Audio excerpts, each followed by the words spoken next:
right, we're here with world-renowned speaker Phernell Walker. Oh, thank you. Good to see you, my man. Good to see you, Bill, as always. Indeed. Collaborating with you on all of these events has been amazing. Thank you so much for bringing me into your world and for the opportunity to help elevate the eye care experience. It's a lot of fun. It's so much fun. I know. We get to go all around the country and do this. How great is that? Yeah. So I got a question for you. Sure. So we've done a lot of full day seminars so far. We have many more ahead of us. Yeah. We cover a lot of ground during the day. So what tips and advice do you have for people to actually implement the new information that they're learning?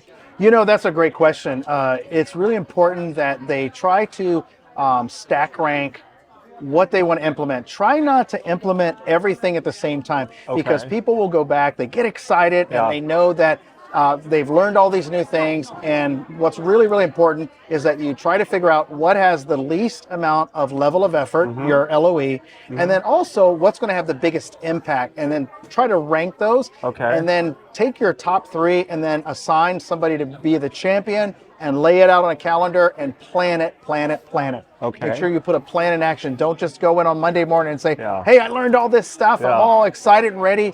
Because 9 times out of 10, it's going to fail unless you really get a plan of action together. Absolutely. Excellent. Question for you also, how long do you feel it takes to change a habit? You know, it really depends on how long someone's had that habit, but it's really important that that you understand what the habit is and the why behind it. And most people can change a habit depending on what it is in about 90 days. In my experience, it's been about 90-ish days. Sometimes the implementation process can be arduous, right? Sometimes there's turnover with staff, there's discomfort. And so what do you recommend to people to kind of stay the course? What I would recommend to stay the course is really focus on the process, put a plan of action together, and regardless of who the people are or those stakeholders are, because we're always going to have, you know, important stakeholders coming and going, but we always, if you can refer back to the process, the written plan of action that you have in place, it's going to be successful. Written plan, okay, great. So setting key goals, right? Setting and dates, times. Date, times. Absolutely important.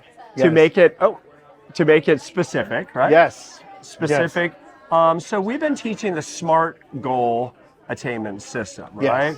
And a lot of people seem to really embrace that whole concept. So when it comes to goal setting for practice, what's your recommendation as far as how to, to build the momentum and the belief structure? Yes. Oh, it's so important. The why behind everything that we do, and really to drive the purpose. Because I think if the staff really can see, why are we doing this? What is the end game? And why is this important? Then they're going to be able to effectively have change.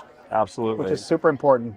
As far as some of the reasons why people fail to implement, right? They come to a seminar, they get all excited, they see you jumping up and down on stage. Get all excited and pumped up. They see me like, high five, let's do this thing, right? This whole thing. You can do it. And they get all excited, right? But then somehow Monday morning happens. So why do you think that is, and what can you do about it? Great question. And the reason why most projects fail is because they treat it as something other than a project, and they don't identify all the dependencies that go along with the project. They don't think about, okay, if I change this over here, what do we have to do in order for that to be effective? What are the dependencies if I change this? And what if I don't change that? So if you can sit down, identify all the dependencies, then you're able to mitigate any risk and really think it through, and then assign somebody to really oversee the project and make them accountable. Get the stakeholders involved, get your staff involved. A lot of times, a single business owner, maybe the doctor or the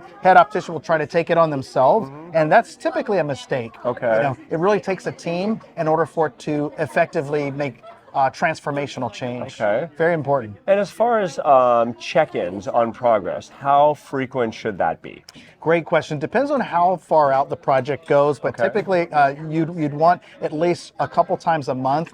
Let's say it's a project where you're going to implement something that takes a quarter to figure out, build out, and so forth. So you'd probably want to meet with that team and get progress updates and status updates at least a couple times a month. Okay. Yep. Okay, excellent. That's what I recommend. So something that we really got into, part of my parts of the seminar, frankly, was the whole idea of really getting into the idea that perfect vision cannot happen without multiple pairs of eyewear, right? Absolutely. Impossible. So, but the fact is that the industry is still at 10% multiple pair rate. Yeah. So, in your opinion, what can we do to get people believing, Yes. the opticians and the doctors believing that having many, many, many pairs of eyewear is Essential. the key? Essential. Absolutely. Right? And I think it has to do with a mindset. Okay. And a lot of times we're so focused on what is the patient's benefit or that single perfect pair. Okay. And the answer is there is no single perfect pair. Okay. And then when the optician sits down with the patient, what they need to do is they need to assume the patient's going to want more than one pair. Okay. And set themselves up for success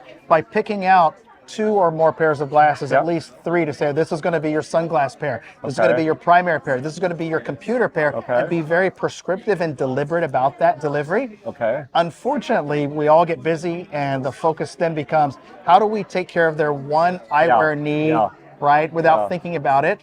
So I think that's going to be the biggest thing that they can do to effectively change that 10% number to a much higher number. Excellent. Yeah. So, I was just looking through the workbook that accompanied the Wallman University seminar that we did. And, absolutely. that is a legit workbook, right? This is really good. So I would highly encourage anybody who's attended to really look back at the workbook exercises. In fact, one of the practices called me from Seattle, and they told me that they're using the workbook as a staff meeting guideline. That's so fantastic. They're building their action plan around the workbook element. So if you still date. have that, grab it. If not, reach out to Wallman or us, and we'll send another version of it. Absolutely. So how much fun is this? This is a lot of fun. Where else do you get to have fun, go around the country and just educate people, something that we're both passionate about, the eye care profession. And that's really what it is. It's a profession, not just an industry. And it's so great to see that we can elevate practices to the next level. Yeah, that's what it's all about. It makes a difference. Bring it up. Always You're good to doing see an your awesome brother. job. Always Thank you good so to see much. your brother. It's Love it. wonderful collaborating. So Love it. All here's right. to elevating the eye care experience. There it is.